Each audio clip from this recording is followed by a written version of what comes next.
Yo, assalamualaikum warahmatullahi wabarakatuh. Berjumpa lagi dengan saya di channel Rifan Adel Hakim.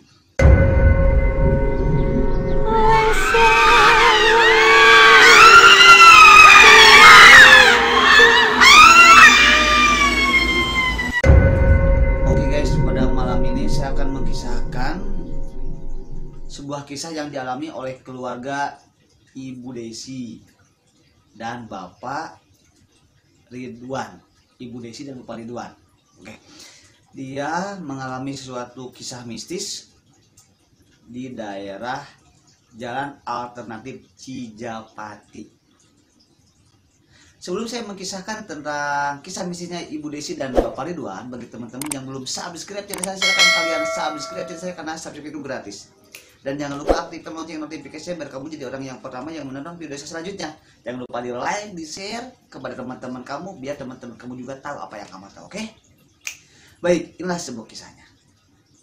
Suatu ketika pada hari Senin malam atau malam Selasa ya, orang-orang menyebutnya malam Selasa, keluarga Ibu Desi itu, Ibu Desi, Bapak Ridwan sama ketiga anaknya, dia itu baru pulang dari Tasik. Dia mau menuju ke arah Buah Batu. Kebetulan karena lagi pada macet di daerah Jalan Garut, akhirnya dia dari Garut itu dia belok ke Jalan Alternatif Cijapati. Sebenarnya sih masih sore sih sebenarnya, kurang lebih jam 8.30, jam setengah 9-an. Kata Bu Desi, Pah, udahlah jangan jalan sini, jalan Lingkar Nagrek saja, katanya seperti itu. Tapi kata Pak Ridwan, macet, lihat ini juga kan, terus merayap macet. Akhirnya ya udah lewat. Yang dikhawatirkan sama Ibu Desi itu takutnya ada begal, ada perampok, ada penjahat yang sengaja mencari dan mengambil kesempatan untuk meminta uang kepada keluarga Bu Desi di sela-sela tikungan yang gelap lah. Tapi katanya insya Allah gak apa-apa. Oke, beloklah ke arah kiri. Terus jalan nanjak dulu. Nah, tiba-tiba ketika di pertengahan jalan, ketika jalannya itu luar lewat, saat bulak belok. Nah, tiba-tiba mobilnya mogok. Tiba-tiba kan anak-anaknya, si papa ya mogok. Oke, gak ada siapa-siapa, gak ada satu kendaraan motor atau mobil yang lewat. Kebetulan hanya mobil keluarga Pak Ridwan atau Ibu Desi saja. Oke, akhirnya dicek, keluarlah Pak Ridwan, kayak dicek. Oh ya, anaknya itu ada yang kelas SMA laki-laki, ada SMP juga laki-laki, dan ada yang kecil itu SD kelas 2 ya, baru kelas 2 SD yang perempuan. Nah, tiba-tiba bapaknya itu membuka mobil, bukan buka mobil sih, di depan mobilnya ternyata dicek mesinnya itu aman-aman saja, alhamdulillah aman sih mah, gak apa-apa. Oke, mamahnya diem aja megang handphone di depan, duduknya di depan. Anak-anaknya udah aja sambil asik ngedengerin musik juga, dan yang satu lagi diem. Yang anak kecil itu, yang perempuan, diem aja di tengah-tengah, di jok kedua, di sela-sela antara kakak dan kakaknya. Jadi ini di tengah-tengah. Ketika ditutup si mobil di depan, bro, kelihatan dong si anak perempuan itu yang kelas 2 SD itu melihat depan mobil, di depan kaca kelihatan, jadi ada bapaknya lagi menutup. Nah, anaknya menjerit dengan teriaknya, kaget dong mamahnya, kenapa adek, kenapa adek. Mereka itu selalu memanggil kepada si bungsunya itu si Manis, kenapa manis, itu ada hantu di belakang papa. Oke, bapaknya kan juga kaget, ada apa manis? Tadi ada hantu di belakang papa, mana? Gak ada. Pengen cepat pulang. Oke, suasana jadi berubah menjadi mencekam. Oke, akhirnya kata anak pertamanya si Obi, namanya Obi, Pak, gimana Pak, beres Pak? Keluar, Pak gimana Pak? Beres Pak, beres apa? Udah. Dicoba lagi, jijit. Coba sekali lagi, jijit. Gak nyala. Aduh, ini gimana? Padahal semuanya baik-baik saja, aman-aman ya. Coba, ternyata ketika dilihat dari apa tuh, dari knalpotnya itu ada yang menyumbat, yaitu segulung rambut. Jadi ada rambut yang menyumbat dari lubang knalpotnya. Ini rambut siapa Pak? Kata si Obi, anak pertamanya. Udah, gak usah ribut, gak usah bicara ke si mama, nanti si mama pasti bakal kaget. Oke, akhirnya alhamdulillah ternyata mobilnya kembali normal, jalan lagi. Belok lagi, saat mati lagi. Tiba-tiba si manis, si bungsu, Pak kenapa Pak ini kok mati lagi Pak, ini kenapa mati lagi? Aduh, mereka beristighfar, kata si mama, kata mamahnya ya, Bunda Isinya, udah baca surat aja, jangan hafal saja. Kepada anak-anak yang nyuruh, udah gak usah dengerin musik, gak usah lihat handphone, gak usah main handphone, udah aja istighfar dulu, sebisa mungkin baca suratan aja. Gara-gara mamahnya bilang seperti itu, keadaan jadi semakin panik dong bro. Mama udah diam dulu, astagfirullahaladzim. Keluar lagi, dicek lagi, dibuka lagi, ditutup, baik-baik saja. Dilihat lagi, Pak, kata si Obi keluar lagi. Mungkin Pak ada lagi Pak. Ketika dilihat lagi ke belakang, ternyata di lubang knalpotnya juga ternyata ada gulungan rambut. Tahu gak sih bro? Jadi kayak ibu-ibu atau teteh-teteh ya yang nyisir rambut kan, kalau rontok kan suka pada berjatuhan si rambutnya. Jadi sehingga itu digunduk, jadi digulung kayak benang, mungkin dibuang sembarangan. Jadi kayak ada itu. Oke, astagfirullahaladzim. Jalan lagi. Alhamdulillah atas izin Allah. Tiba-tiba ketika lagi jalan, kan gelap, ada motor yang melintas. Oke, jadi kan kelihatan dong dari kaca spionnya si supir, si Pak Ridwan. Alhamdulillah tuh ada orang tuh lewat. Mana? Kata anak yang kedua, namanya Eja, Obi, Eja dan si manis ya, si Eja. Mana Pak? Tuh, oh iya ada. Di belakang tiba-tiba menyalip mobil. Tit, kasih klakson dong. Oke, tidit. Ketika menyalip, si Eja kaget karena si supir si motor itu, pengendara motor itu, dia tuh membonceng sosok perempuan berbaju putih dengan rambut yang terurai. Jadi kayak yang sedang menunduk kayak gitu. Jadi duduknya juga nyempong kayak gini. Jadi seperti itu. Allahu Akbar, astagfirullahaladzim. Kayak ada apa? Itu tadi si bapak-bapak yang tadi, udah diem, kata Pak Ridwan. Udah, nggak boleh membicarakan di sini katanya. Astagfirullahaladzim, Pak, yuk Pak, cepetan Pak. Pak, hati-hati Pak. Semakin anak-anaknya menyuruh, Pak cepetan Pak. Tapi mamanya, Pak pelan-pelan Pak, istighfar Pak, pelan-pelan, hati-hati Pak. Sehingga ada di dekat kandang sapi di daerah Jalan Alternatif Cijapati ya, yang ujungnya mau ke Majalaya. Ternyata tiba-tiba ini bau apa sih? Oh ini bau apa sih? Tercium. Oh ini bau kotoran sapi. Mamahnya heran dong. Ini kan ditutup, mobil kan ditutup, dikasih AC, kenapa bisa bau sapi? Kan seperti itu. Astagfirullahaladzim, ternyata yang tercium itu bau melati. Pernah gak kalian mencium bau melati ketika di perjalanan? Astagfirullahaladzim, kok bau melati mah?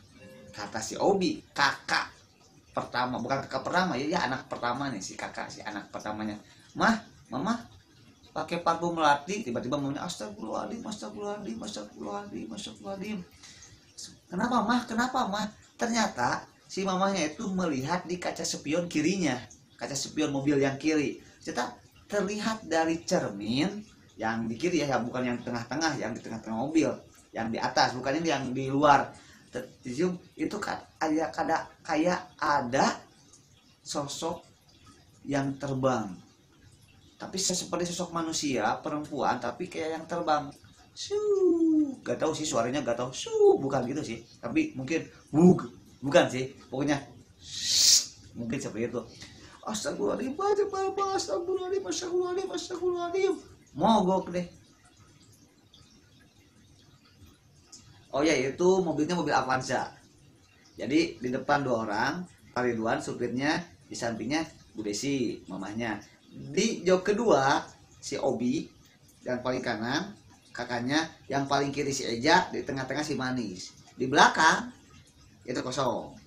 Tiba-tiba dari kaca spion yang di depan yang menggantung itu terlihat ada sosok perempuan di belakang si Manis.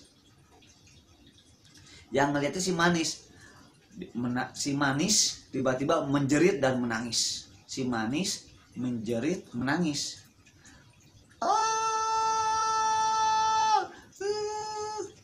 Kenapa adek kenapa adek Manis kenapa Manis kenapa? Pulang langsung dia loncat ke depan ke si mamahnya. Apa sih kamu kenapa orang-orang belakang, kamu kenapa? Astagfirullahaladzim, astagfirullahaladzim, astagfirullahaladzim. Udah mogok, tiba-tiba si Manis ribut. Akhirnya si Obi keluar lagi. Pak, mungkin Pak, si Obi langsung ke belakang, langsung mencari ke lubang potnya, ke lubang knalpotnya. Takutnya ada segunduk atau segumpalan rambut lagi. Tiba-tiba baik-baik saja. Pak, aman katanya, dengan disinari oleh cahaya lighting handphonenya. Pak, aman Pak. Padahal ini malam Selasa, tapi si Eja hanya diem aja.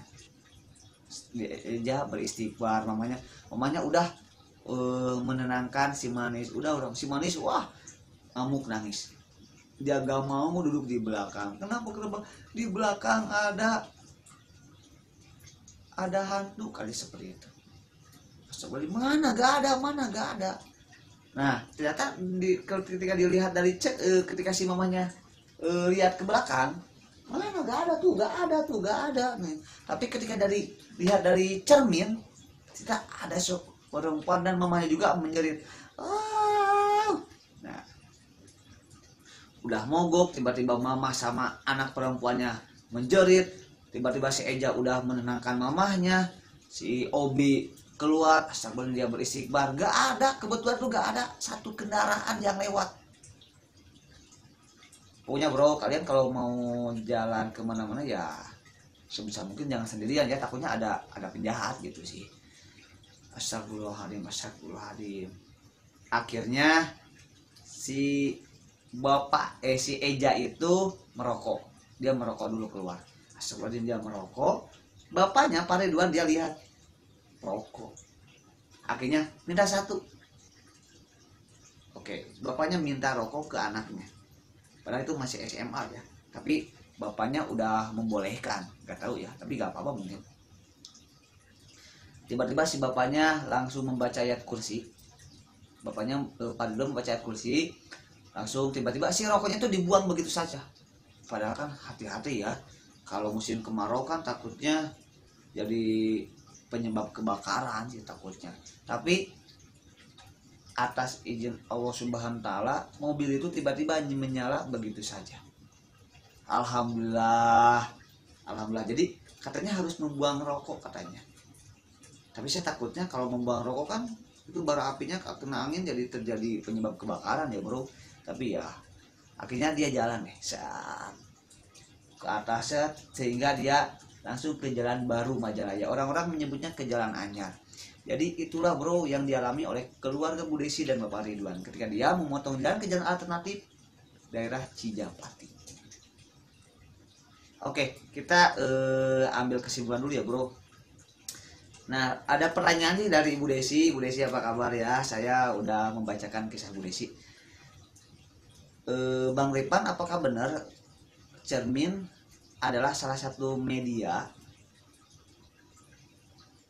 untuk atau metode untuk melihat sosok gaib? Saya akan jawab Allahu alam ya. Allahu alam, cuman kata orang-orang banyak di luar sana, cermin memiliki sesuatu yang mistis. Karena saya pernah membaca artikel tentang cermin, tapi kan namanya juga cermin ya. Cuman orang-orang selalu benar-benar percaya dengan cermin itu. Katanya kalau melihat hantu dia harus bawa cermin, jadi harus melihatnya lewat cermin. Tapi selama ini saya seperti itu alhamdulillah baik-baik saja, saya nggak lihat yang seperti itu kalau pakai cermin ya. Tapi terkadang itu juga sih gimana jinnya, sosok makhluk halusnya, apakah dia mau gitu dilihat dari cermin ya, terserah jin aja mungkin ya. Nah yang kedua, apakah benar kalau ke jalan-jalan tertentu jika motor atau mobil mogok harus melempar rokok atau gimana? Sebenarnya sih itu Allahu alam juga ya Bu Desi. Saya nggak mau menjawab di sini, takutnya jadi pro kontra juga ya. Takutnya ini kok kayak gini, ini kayak gini, takutnya musyrik, si itu musyrik, ini dosa kan. Saya seperti ini sih. Mungkin kalau dianalogikan ketika kita mau lewat ke pintu untuk menuju keluar, berarti kan kalau pintu itu terkunci kan kita harus punya kuncinya. Nah, mungkin seolah-olah dianalogikan ya. Jadi keluarga Bu Desi itu pengen keluar, cuman gak bisa lewat pintu itu karena pintu terkunci. Mungkin satu-satunya jalan ya keluarga Bu Desi harus mempunyai kuncinya. Mungkin kalau dianalogikan mungkin jadi itu juga sama. Jadi kuncinya itu harus membuang rokok. Nah, saya datang jalan-jalan ke daerah Cijapati. Benarkah seperti itu? Ketika saya menanya keluarga, enggak sebenarnya. Jadi enggak semua orang yang melintas ke sana selalu diganggu, enggak. Jadi mungkin saja itu kebetulan saja, dan segala sesuatu yang terjadi pada diri kita begitu semuanya juga adalah atas kehendak Allah Subhanahu wa taala. Pokoknya orang hebat kayak Bu Desi, Pak Ridwan dan keluarga, saya tahu kalian orang hebat. Pokoknya orang hebat pasti selalu mengambil hikmahnya, menjadikan pembelajaran pengalaman kita. Oleh karena itu buat kalian semuanya, kalau yang mau pergi-pergian hati-hati, apalagi di zaman sekarang banyak sekali orang-orang yang selalu menghalalkan segala cara. Kadang-kadang banyak sekali orang-orang yang selalu nekat. Jadi pakai golok itu kepada orang-orang itu nggak basa-basi lagi, langsung aja set. Jadi hati-hati juga ya. Sebisa mungkin kalau mau jalan ke tempat-tempat sepi jangan satu kendaraan, sebisa mungkin ada temen lah. Kalau jadi 3 mobil atau 2 atau 3 atau lebih, atau bahkan naik motor juga jangan sendirian aja. Takutnya kan untuk meminimalisir perampokan itu aja. Oke deh bro, intinya segala sesuatu yang terjadi pada diri kita ini semua adalah atas kehendak Allah Subhanahu wa taala. Oke, brother, sister, bagi teman-teman yang mau merekomendasikan suatu lokasi, biar saja harus terjun langsung ke lokasi tersebut, silakan kalian gak usah suka-suka untuk hubungi ke Instagram saya. Atau kamu juga mau menceritakan atau pengen dibaca langsung juga, silahkan DM aja saya. Jangan lupa di follow Instagram saya @rifanadlanhakim. Thank you so much, jaga kesehatan semuanya ya. Wabillahi taufiq wal hidayah. Wassalamualaikum warahmatullahi wabarakatuh.